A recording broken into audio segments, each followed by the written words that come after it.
안녕하세요. 박혜숙입니다. 예수님이 십자가에 달리셨을 때 제자들은 도망치고 배반하고 뿔뿔이 흩어졌습니다. 이렇게 산산이 부서졌던 제자 공동체가 어떻게 놀라운 초대교회의 부흥을 일으키고 그 부흥이 불길처럼 번져가서 로마 전체에 퍼져나갈 수 있었는지, 그 비결이 무엇이었는지, 오늘 예수님의 마지막 6월절의 밤부터 함께 살펴보기로 하겠습니다. 예수님께서는 6월절 바로 그날에 자신이 십자가 지실 것을 예견하셨기 때문에 제자들과 함께 전날 밤, 6월절 전날 밤 니산월 14일이 아니라 13일에 저녁 만찬을 하시게 됩니다. 보통 6월절에는 유대인들이 4잔의 포도주를 마신다고 하는데요. 두 번째 잔이 과거의 언약을 기억하고 새로운 하나님의 약속을 기억하는 그 감사의 잔이라고 하는데요. 중요한 이 두 번째 잔을 마실 때 아마도 예수님께서 이 말씀을 하셨을 것이라고 학자들은 생각합니다. 이것은 죄사함을 얻게 하려고 많은 사람들을 위하여 흘리는 바 나의 피 곧 언약의 피니라. 네, 500년 전에 바로 주전 6세기에 선지자 예레미야는 하나님께서 우리가 죄로 인해서 언약이 깨어졌지만 이것이 끝이 아니라 하나님께서 무조건적인 용서를 통해서 새롭게 언약을 맺으시는데 그 언약은 돌 위에 새기지 않는 마음에 새긴 새로운 언약을 맺으시고 그 언약은 용서로 시작될 것이다라고 했는데 그 언약이 바로 예수 그리스도 안에 성취된다고 선포하시고 계신 거죠. 그리고 그날 밤에 예수님께서는 이제 가룟 유다가 자신을 팔 것과 또 베드로는 3번을 부인할 것을 예견하시죠. 만찬이 끝나고 겟세마네 동산에서 기도를 하십니다. 기도를 하시는데 우리는 예수님께서 너무나 힘들어 하시는 땀이 핏땀이 되도록 핏방울처럼 맺혀서 기도를 하신다는 기사를 보게 됩니다. 예수님은 이미 가이사라 빌립보에서부터 십자가를 지시고 고초를 당하고 죽으시고 심지어 3일 만에 부활한다는 사실까지 알고 계셨는데 무엇 때문에 그렇게 힘들어한 것일까? 무엇이 그토록 예수님을 고통스럽게 한 것일까 생각해 보게 됩니다. 메시아가 당한 가장 큰 고통들을 많은 신학자들은 단절의 고통이라고 합니다. 마태복음은 1장에서부터 마지막 28장 20절에 이르기까지 하나님의 나라의 이야기를 하고 있습니다. 그리고 그 하나님의 나라의 성격은 임마누엘입니다. 하나님이 함께 하시는 나라. 그래서 하나님의 통치가 이루어지는 나라. 그 나라가 바로 예수 안에서 시작되었고 이제 그 나라로 초청을 하셨죠. 그런데 이 예수 안에서 시작된 하나님의 나라 임마누엘이 이제 사람들을 모두 다 하나님과 함께 그 통치 안에 넣기 위해서 자신은 하나님과 단절돼야 되는 그 고통이 메시아가 당하는 가장 극심한 고통이라고 하시는데 이 고통은 우리에겐 너무 낯선 고통입니다. 우리는 하나님과 일주일 이상 관계가 단절되어도 잘 먹고 잘 살아요. 전혀 고통스럽지 않습니다. 메시아의 이 낯선 고통에 우리는 생소하기만 하죠. 이것이 바로 우리들의 죄인의 비애인 겁니다. 타인의 후예들이 받는 고통, 하나님과 단절됐음에도 불구하고 전혀 고통을 느끼지 못하는 고통이야말로 이것이 우리들의 비애인 것이죠. 그러면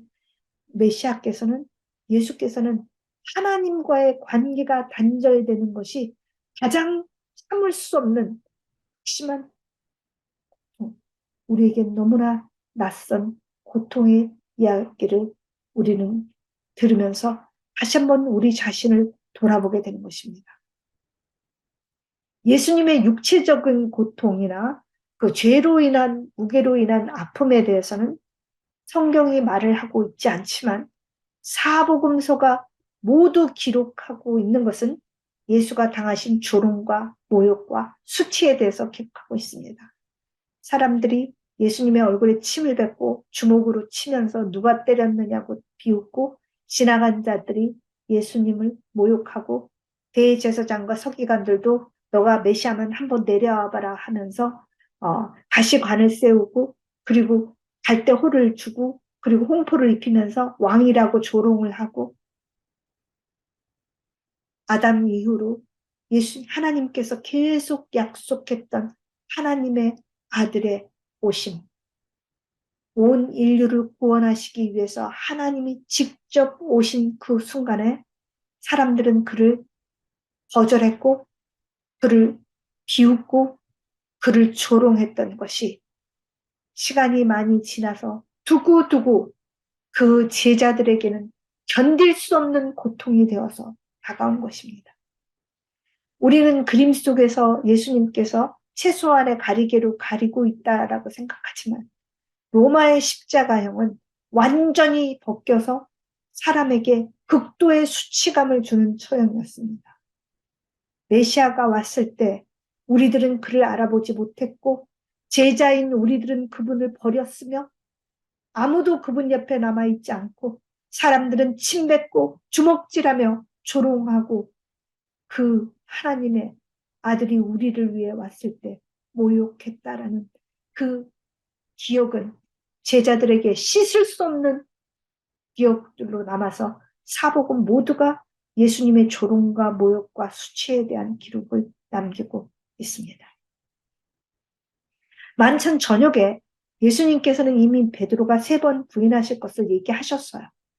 그랬는데도 베드로는 귀담아 듣지 않고 절대 그럴 일이 없다고 장담을 하고 겟세마네 동산에서 나와 함께 깨어서 기도하자고 주님께서 특별 요청을 했는데도 불구하고 3번이나 부탁을 하셨는데도 3번씩이나 쿨쿨 잠에 떨어져 버려서 예수님과 함께 하는데 실패를 하죠. 3번이나 요청했는데 3번이나 실패했던 베드로는 3번을 부인하게 되죠. 그래서 사람들은 이제 베드로에게 고발을 합니다. 너는 갈릴리 사람이다.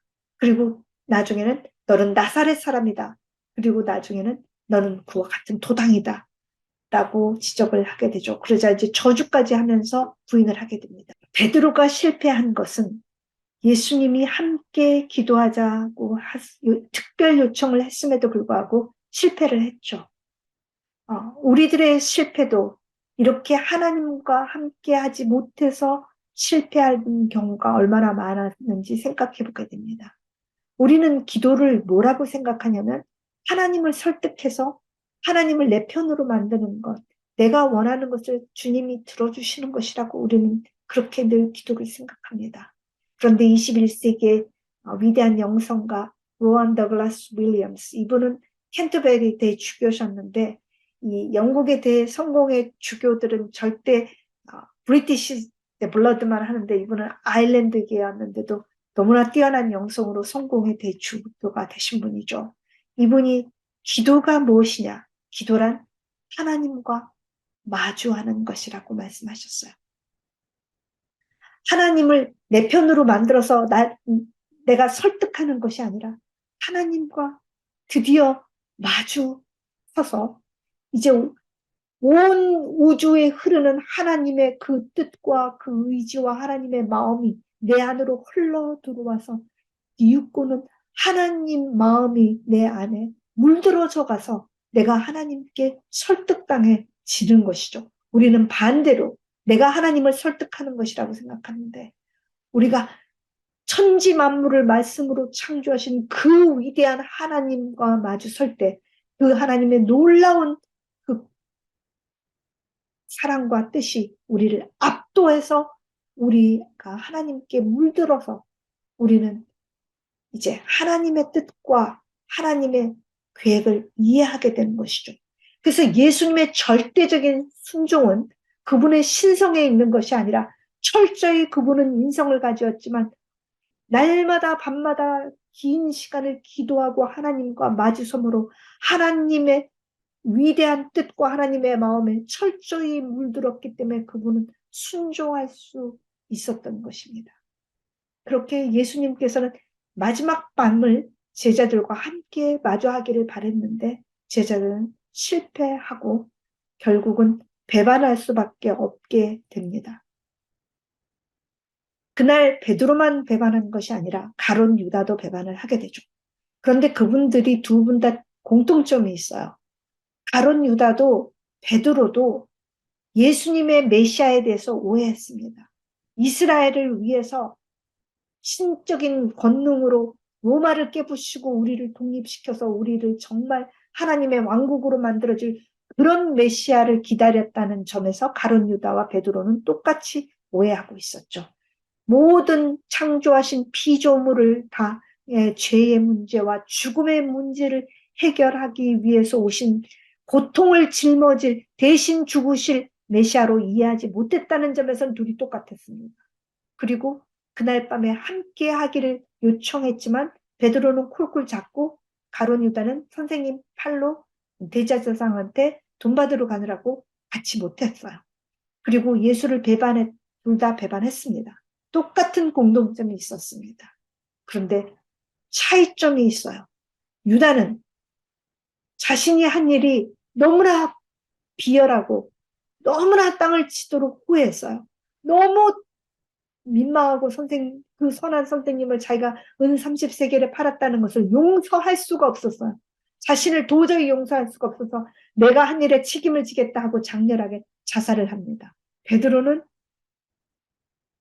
선생님이 보는 앞에서 3번을 부인하고 예수님과 눈이 딱 마주쳤을 때 그 예수님의 눈을 보는 순간 무너져 내립니다. 그는 밖에 나와서 성경에 말하기를 심히 통곡했다고 했어요. 그런 비겁한 데다가 용기도 없어요. 자기가 잘못한 것을 어떻게 할 수가 없어요.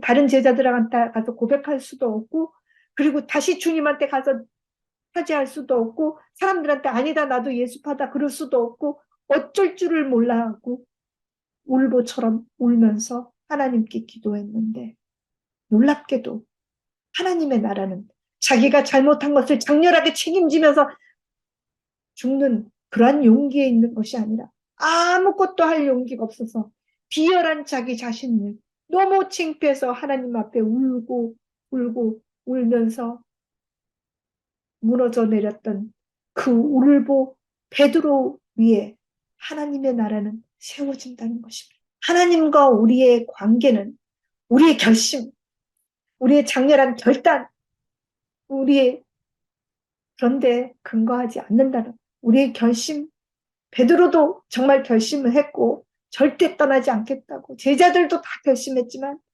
3일이 아니라 몇 시간을 못 갔죠. 우리의 신앙은 결코 우리의 결심이나 진심에 근거하지 않고 우리가 지켜낼 수 없기 때문에 오직 하나님의 약속과 하나님의 은혜에 근거한다는 것이 얼마나 다행인지 모르겠습니다. 이제 그날 밤에 가야바의 뜰로 끌려가게 됩니다. 사내들인이라는 말은 모여 앉다라는 말인데요. 주전 63년에 폼페이 장군이 와서 로마가 이제 유다를 다스리게 되면서부터 55년에는 유다의 자치령을 허락해서 사내들인을 허락했는데요. 55년부터 이스라엘의 최고 법원으로 이제 사내들인이 생겨났는데요. 모두 5군데 이제 설립이 되는데요. 소도시에는 23명으로 회원으로 되어 있고 사내들인 예루살렘 사내들인에는 대제사장을 포함한 71명으로 구성되었다고 봅니다. 그리고 이들은 벌금형이나 태형, 꼭지는 경찰권을 행사할 수가 있었는데요. 그러나 사형 집행권은 없었어요. 사형 집행은 반드시 로마에 의해서만 할 수 있었습니다. 그리고 회의는 아침 번제가 끝난 시간부터 저녁 번제가 시작하기 직전까지 회의를 하고 성전에 있는 돌계단이 있는 데서 둘러 모여 앉아가지고 모임이 있었는데 안식일과 절기에는 모임을 하지 않았습니다. 그래서 그 다음 날이 바로 이제 6월절이기 때문에 6월절 전에 이 문제를 해결하기 위해서 71명이 다 온 것이 아니라 최소인은 23명 정도로 아주 긴급하게 모인 것이 아닐까라고 학자들은 생각해 봅니다. 그 당대에 예수님이 대제사장은 요셉 벤 가야바였습니다. 요셉 벤 가야바, 그러니까 가야바라고 하지만 사실은 가야바는 그의 아버지의 이름이고 가야바의 아들 요셉이 자기 이름이죠. 가야바의 아들 요셉은 대제사장의 문중이었던 안나스의 사위였어요. 대제사장 안나스는 6년부터 주후 6년부터 15년까지 대제사장을 하고 그에게 아들 다섯이 있었는데 엘르에zer, 요나단, 데오필로스, 마티아스, 안나스 이렇게 5명의 아들들도 몽땅 다 대제사장을 합니다. 그리고 어, 이제 가야바는 안나스의 딸과 결혼하는 바람에 사위가 되어서 대제사장을 하게 되는데요. 사실 이 대제사장 중에 굉장히 오랜 기간을 하게 됩니다. 주후 18년에서 36년까지 그러니까 18해 동안 대제사장을 하게 돼요. 그 얘기는 가야바가 대단히 정치적인 감각이 뛰어나서 로마하고 굉장히 좋은 관계를 유지한 친로마 계열이고 정치적으로 대단히 교활했고 정치가였다라는 것을 생각해 볼 수 있겠죠. 사내들인에서는 예수님을 사형 집행을 내릴 수가 없어요. 그래서 그들은 그를 죽이기 위해서 빌라도에게 본디오 빌라도에게 보내게 되죠. 빌라도는 로마의 두 번째 황제였던 티베리우스가 이제 유대 속주 행정관으로 이제 파견을 했는데요. 그는 본디오 빌라도는 26년에서 36년까지 즉 10년 동안 행정관으로 유대에 머무르게 됩니다. 어, 모두 유대 땅에서는 6년부터 주후 6년부터 멸망한 70년까지 15명의 행정관이 있었는데요. 그 15명의 행정관 중에 가장 오랜 기간 행정관을 했던 사람은 4대째였던 벨레리우스라는 행정관이 가장 오래 했어요. 그 다음으로는 본티오스 필라토스죠. 그런데 이제 본디오 빌라도가 유대에 부임하기 전에 벨레리우스한테 얘기를 듣죠. 유다는 이단이 이 사람 완고한 종교적인 사람이라서 아주 골치 아픈 데니까 굉장히 고생스러울 거다라는 얘기를 듣고 그래 내가 그러면 본드를 보여줘야지 초장에 기선을 제압해야겠다 하고는 예루살렘에 처음에 입성할 때 로마의 황제 신상과 로마 그 은 군단기, 은 독수리 군단기 절대 그런 형상이 있는 것을 예루살렘에 들여오서는 안 된다는 걸 뻔히 알면서 일부러 그 모든 형상들을 들고 예루살렘으로 첫 입성을 합니다. 그래서 아예 초전에 내가 기선을 제압해야 되겠다. 그런데 기선 제압이 쉽지 않았죠. 그, 그 군단기를 들고 신상을 들고 온다는 얘기를 듣고 바리새인들이 2천 명이 나와서 성전 앞에 목을 다 빼고 우리 목을 치고 성소에 들어가라. 절대 그럴 수는 없다 하고 2천 명이 다 들어눕게 되죠. 땅바닥에 다 들어놓아가지고 죽음을 불사하고 들어놓아요. 10명 정도였으면 뭐 어떻게 해보겠는데 2천 명을 첫날부터 죽일 수는 없겠죠. 그래서 할 수 없이 본디오 빌라도가 거기에서 기가 꺾입니다. 그리고는 칼을 갈죠. 그래서 예루살렘의 수도 파이프를 고친다라는 명목으로 성전 안에 들어가서 성전에 있는 기물을 공금을 횡령을 하게 됐죠. 이 일로 인해서 백성들이 항의를 하고 그러자 엄청나게 많은 사람 몇백 명을 산육을 하고 또 그리고 끊임없이 갈릴리 쪽에 있는 사람들은 폭동을 많이 일으켜요. 로마에 저항해서 폭동을 일으켜서 갈릴리에서 사람들이 몰려올 때마다 잔인하게 학살을 해서 알렉산드리아의 유명한 유대인 철학자 필로는 폰티오스 필라토스에 대해서 거칠고 악의가 있으며 잔인한 인물이었다라고 기록하고 있죠.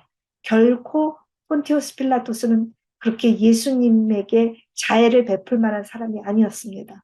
그런데 그가 보기에 예수가 도무지 로마의 반로마적이거나 폭동을 일으킬 만한 전혀 그런 위험한 인물이라는 생각을 할 수가 없었어요. 전혀 아무런 근거가 없었어요. 그럼에도 불구하고 그를 사형을 내릴 수밖에 없었던 것은 유대의 그와 좋은 관계를 유지했던 유대 대제사장을 비롯한 사내들이니 자꾸만 옆구리를 쿡쿡 찌른 겁니다. 이 사람 좀 죽여달라고. 안 죽이면 당신이 로마의 카이사르를 황제로 여기는 훌륭한 신하가 될 수 없다는 윽박을 지르면서 죽여달라고 옆구리를 찌르니까 할 수 없이 이 정치적이었던 본티오 필라토스는 예수가 죄가 없다는 것을 알면서도 사형을 내리게 되죠.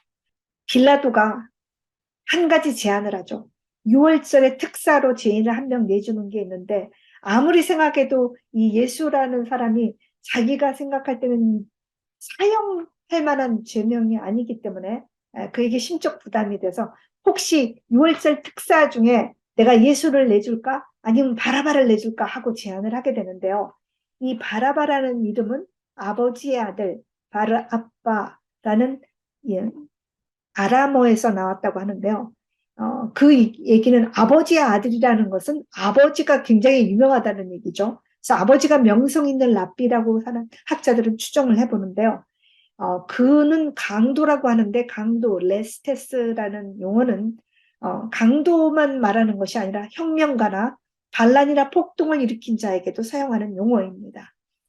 그런데 누가복음에서는 바라바는 성중에 일어난 밀란과 살인으로 말미암아 감옥에 갇힌 자라고 그가 독립운동을 한 사람이었음을 얘기를 해주고 있습니다.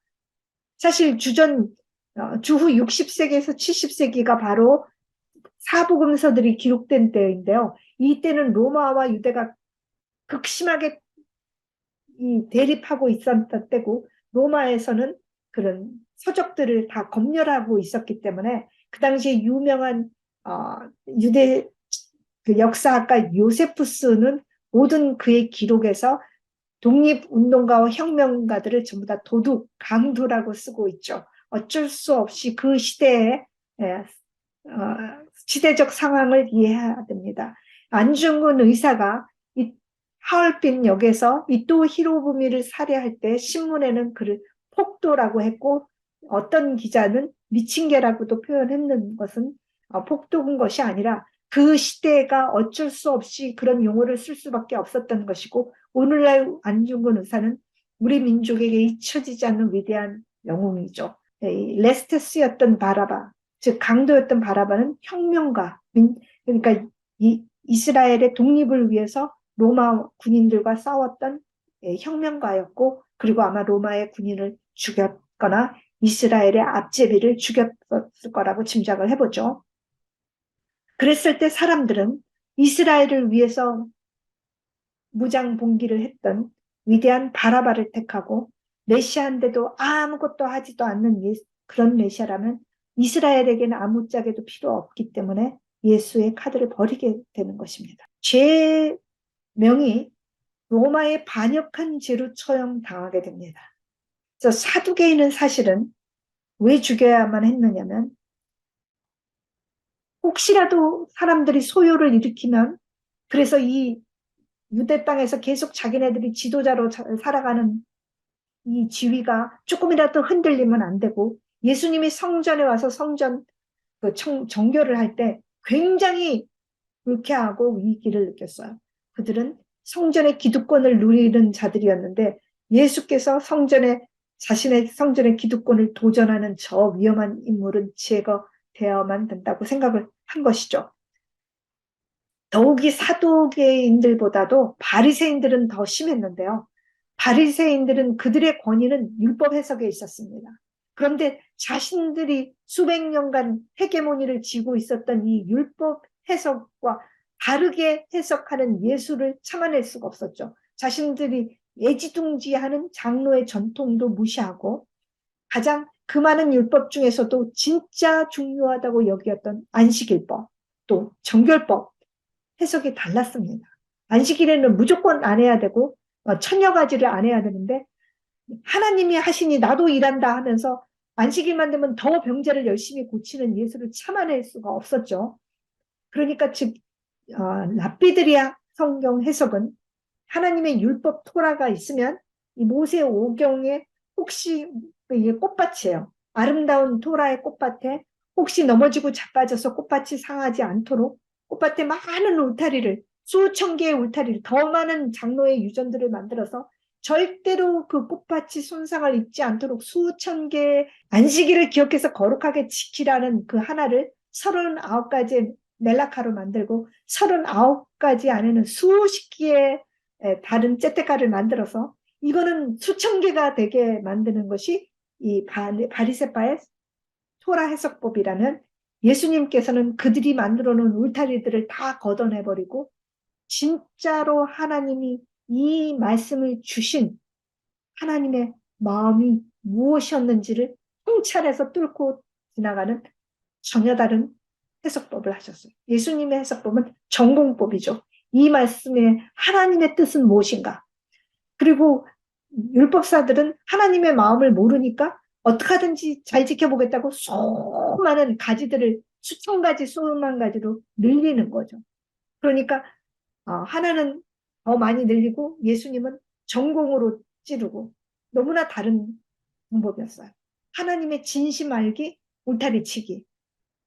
그래서 율법사들은 자신의 권위에 도전하는 이 무례한, 교육도 받지 못한 이 목수를 참아낼 수가 없었어요. 그래서 그에게 이제 찌라시를 뭐라고 돌립니까? 먹고 마시기를 탐하는 부정한 자, 죄인과 어울리는 자, 그리고 바알세불에 힘입어갖고 귀신을 쫓아내고 미친 사람이다, 혹은 사생하다.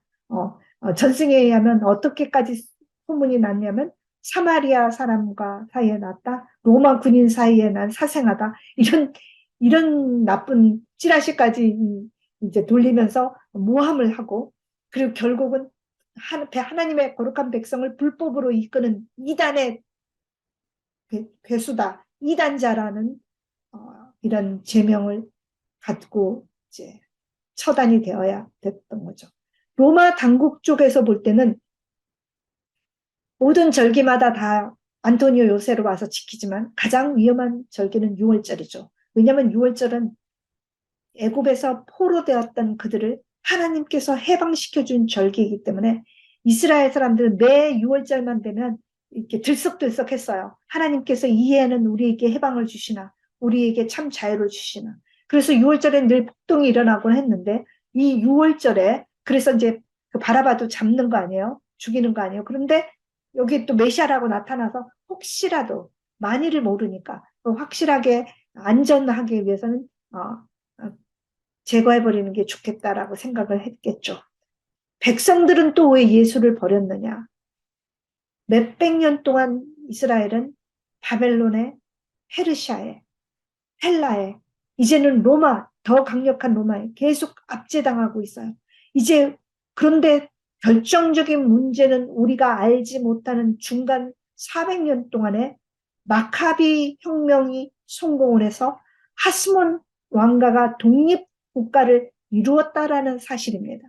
우리는 알지 못하는 이 400년 동안 이스라엘은 바벨론으로부터, 페르시아로부터 헬라까지 계속 심한 압제를 당하다가 이제 헬라의 극심한 종교 핍박에 견디다 못한 그 마타디 집안의 사람들이, 하스몬가가 일어나서 이스라엘을 독립을 시키게 되죠. 비록 80년이라는 짧은 기간이었지만 그들은 독립이라는 짜릿한 경험을 했기 때문에 이 뜨거운 경험들이 가슴에 남아서 다시 한번 우리가 독립을 이룰 날이 있지 않을까라고 생각을 하고 있기 때문에 더욱더 메시아에 대한 그 대망이 더 간절했던 거죠. 그런데 이렇게 무능력하고 나약한 사람이 우리의 메시아라는 것은 수치스럽고 견딜 수 없는 일이죠. 아무짝에도 소용없는 이런 가짜 메시아는 필요 없다고 버린 것이죠. 십자가에 달리신 예수를 통해서 용서가 완성이 되었죠. 우리는 왜 구원의 확신이 없을까요? 왜냐하면 우리가 한 잘못을 생각할 때 하나님이 용서해 줬다는 것이 믿어지지가 않아요. 지난번까지는 되겠는데 또 그 후로도 잘못을 했고, 회개를 하고도 똑같은 죄를 계속 반복하는 우리 자신을 바라보면서 과연 하나님이 나를 용서해줘서 내가 구원받았다는 게 맞을까? 이렇게 뻔뻔하게 구원받아도 되는 걸까? 라는 생각을 자꾸만 하게 됩니다. 되게 대단히 양심적인 생각인 것 같지만 그것은 사실은 오해죠. 왜냐하면 우리가 용서를 받기 위해 한 것이 없기 때문에 용서가 주어졌다는 것이 믿어지지가 않아서 그래요. 그런데 그 용서가 지불 없이 거저 이루어진 용서가 아니라는 데 문제가 있어요. 그 용서를, 우리의 지긋지긋한 죄를 용서하기 위해서 십자가에서 리트론, 속죄물로 한 방울의 피도 남기지 않고 온전히 하나님 자신이 달리시면서 우리의 죄값을 지불해 주셨다는 것을 우리가 자꾸만 망각하고 있기 때문에, 내가 이런데도 하나님이 나를 구원해 주셔서 내가 영생을 받을 수 있을까라고 자꾸 생각됩니다. 우리가 한 게 없기 때문에. 예. 그러나 이미 십자가 위에서 완전하게 대가가 지불되었음을 우리는 기억할 필요가 있죠. 오랫동안 많은 사람들이 구약의 하나님은 무서운 진멸하시는 하나님이고, 신약의 예수 그리스도는 사랑의 하나님이라는 그런 잘못된 얘기들을 많이 하죠. 사실은 전혀 그렇지가 않습니다. 사람들은 보이지 않는 하나님의 마음을 몰라요. 이렇게 하니까 하나님이 화가 나셨겠지, 이렇게 하니까 나를 용서하지 않겠지 하고 하나님을 오해하고 하나님에 대해서 곡해했던 백성들에게 내 마음을 버섯목처럼 보여주고 싶으셔서 직접 한 인간 예수를 통해서 하나님 자신을 계시해 주셨고, 그 하나님의 진짜 사랑은 십자가 위에 흥건한 피로 얼룩져서 우리에게 지울 수 없이 나타난 것입니다. 우리는 더 이상 구약의 하나님은 무서운 하나님이라는 말을 할 수가 없게, 그 마음이 어떤 것인지 십자가 위에서 생생하게 보여주신 것입니다. 성전에는 이방의 뜰이 있습니다. 그리고 이방인은 전혀 들어올 수 없지만 이제 담을 넘어 들어오면 여인들이 올 수 있어요.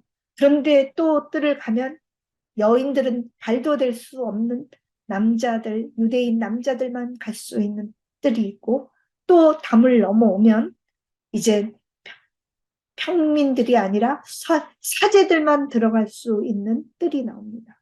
그리고 성전 안에 들어가면 휘장이 있는데 거기에는 거룩하신 신과 죄인인 인간이 나누어지는 마지막 휘장이 있습니다. 이렇게 성소 안에는 많은 담들이 있어서 거룩과 부정을 끊임없이 나누고 차별하고 있었습니다. 그런데 예수께서 십자가 위에서 이 모든 담들을 스스로 다 무너뜨리십니다. 이방의 헬라인이나 로마인이나 수많은 이방의 전혀 은혜 가운데 있지 않았던 이방의 사람들이 머물 수밖에 없는 이방의 담이 무너지고, 여자들은 감히 남자들이 있는 곳에 발도 댈 수 없었던 그 담이 무너지고, 평신도와 하나님의 사제들이, 구별된 사제들이 도저히 함께 할 수 없었던 그 담이 무너지고, 거룩하신 하나님과 죄로 얼룩진 인간이 막혔던 마지막 휘장이 찢어지면서 죄인들이 감히 하나님의 거룩한 임재의 지성소 앞으로 나올 수 있는 놀라운 새 길이 열렸다고 히브리 기자는 이렇게 얘기합니다. 우리가 예수의 피를 힘입어 성소에 나아갈 담력을 얻었나니 그 길은 우리를 위하여 휘장 가운데로 열어놓으신 새롭고 산 길이요 이 휘장은 그의 육체니라. 이렇게 그리스도께서 모든 담들을 허무시면서 죄인인 우리들을 감히 하나님의 마지막 보좌의 지성소 앞까지 우리를 품어내서 그 앞으로 인도해 주신 것입니다. 예수님의 발치 밑에, 십자가 발치 밑에는 오직 갈릴리에서 온 여인들이 먼 발치에서 울고 있었을 뿐 어떤 제자의 이름도 나오지 않습니다. 제자들은 다 도망가고 그를 떠나고 배반했습니다. 그런데 어떻게 초대교회는 생겨날 수 있었을까요? 부활하신 예수님의 초대교회는 바로 부활하신 예수님의 믿음과 고백 위에 세워졌음을 압니다.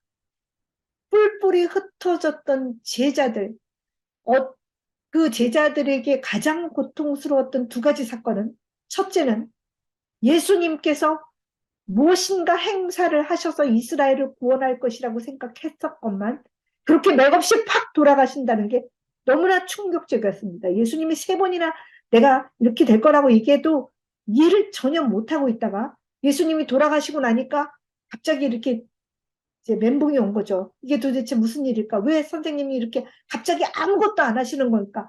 그 모든 기적을 하시던 분이 왜 갑자기 저렇게 모든 조롱을 받아내고 아무것도 안 하고 저렇게 피를 흘리고 소리를 지르면서 고통 중에 돌아가시는 걸까?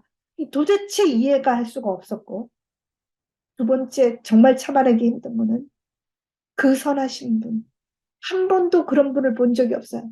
그렇게 용서하고 사랑만이 가득했던 그분을, 그 선생님을 자기네들이 버렸다는 거예요. 한 명도 남김없이 다 버리고 도망치고 배반을 했다는 사실이 너무나 고통스러웠던 거예요. 하나님은 도대체 왜 우리 선생님을 버리신 걸까? 왜 메시아가 이렇게 힘없이 죽으셔야 했을까? 근데 우리는 진짜 비겁하게 그렇게 도망쳤단 말이죠. 그게 참을 수가 없었어요.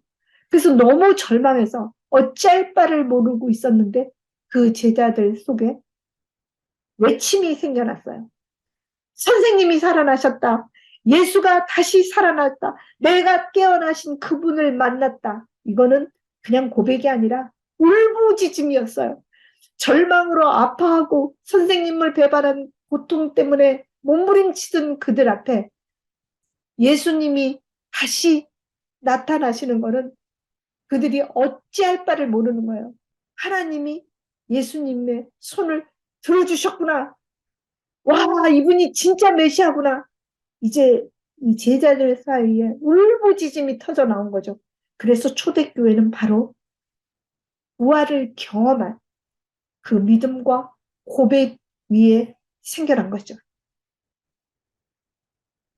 베드로는 그렇게 비겁했지만 부활하신 예수님을 만나고 이제 그가 변화되어서 예수님의 사역을 계속해서 이어나갈 수 있게 되었죠. 베드로뿐만 아니라 모든 제자들이 각국으로 이집트로 인도로 카파도키로 각국으로 흩어져서 순교당할 때까지 장렬히 순교당할 때까지 예수님의 하나님의 나라를 전하기 위해 조금도 두려움 없이 나갔죠. 그런데 더 놀라운 것은 예수님의 초대 초기 사도가 아니었던 사도 바울은 사실은 그는 예수를 믿지 않는 핍박하는 자였는데 다메섹으로 가던 길에 부활하셔서 승천할 때까지 한 번도 예수님을 만난 적도 없고 예수님의 음성을 들었습니다. 예수님의 음성이 그의 삶 안에 들려오기 시작했어요. 그러자 그가 이제 놀라운 변화가 생기죠. 그가 이제 아라비아 광야에 들어가서 광야에서 오랜 기간 동안 하나님과 대면하며 예수님과 경험하며 그가 안디옥 교회로 가서 1차, 2차, 3차 마지막 로마에 가서 장렬히 순교할 때까지 자신의 몸이 폭탄이 되어서 다른 곳마다 교회를 세우고 그곳에서 순교하며 불길처럼 하나님의 나라를 전하게 됩니다. 즉 부활한 예수 그리스도를 만난 사람들은 예수님이 이 땅에서 하시고자 그토록 하시고자 하셨던 하나님의 나라를 계속해서 전하고 그 하나님의 나라를 확장시키는 그 사역을 계속 이어져 나가고 있다라는 것입니다. 그것이 바로 부활한 예수님을 만난 사람들에게 일어나는 특징이라는 거죠. 산산이 부서졌던 제자 공동체에 부활하신 주님이 성령의 숨을 부어주셔서 그들은 다시 살아났습니다. 예수님께서 주셨던 사랑의 힘은 막강했고 이제는 노마를 넘어서 불길처럼 번져나가게 되었죠. 오늘도 부활하신 주님은 하나님을 향하여 우리의 마음 문을 열고 새로운 개방성으로 우리를 서로 자신을 발견하고 하나님과 이웃을 위해 살면서 하나님의 나라를 이 땅 위에 세워가도록 우리들을 부르십니다. 오늘 그 부활하신 예수님이 우리의 삶 속으로 걸어 들어오셔서 만나게 되는 그 경험들이 저와 여러분에게 있게 되기를 소원합니다.